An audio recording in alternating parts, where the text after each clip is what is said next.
Well, that was an ugly one at PPG Paints Arena. Hi, I'm Dan Kingerski here on Pittsburgh Hockey Now, on the National Hockey Now YouTube channel. So let's cut right to the chase, and you can read the print version on PittsburghHockeyNow.com, of course. But the Penguins lose 6-2 to Detroit in their third preseason game. Kind of odd because the Penguins dressed most of their NHL regulars and a couple of guys who want to be those NHL regulars. Please forgive the dump truck.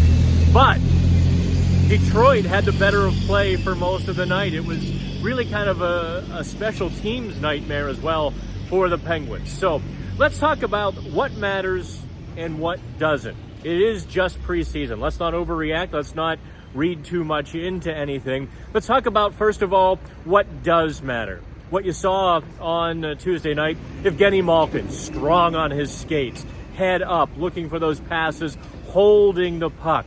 Vintage Malkin.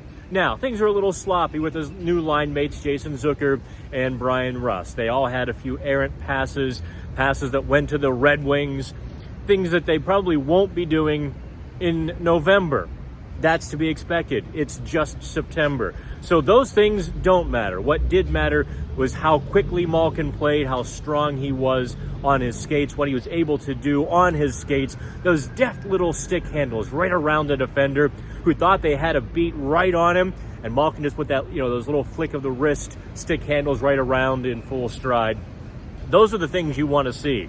Head coach Mike Sullivan also praised Jason Zucker, said he was much better in Game 3 than he was in Game 1 on Sunday afternoon. Zucker did score the OT winner on Sunday, but he was pretty good. He showed that speed, that pop, that tenacity that the Penguins lineup really needs this season. He showed a good bit of that on Tuesday night. I keep forgetting which day it is. Please forgive me. Also, a couple of the down line performances that I think mattered. Radim Zohorna. If you look at the stat sheet, he had one shot, one missed shot, really nothing to speak of. However, Zohorna was just around the puck all night long. He really had a strong game, maybe one of the strongest games of the Penguins roster.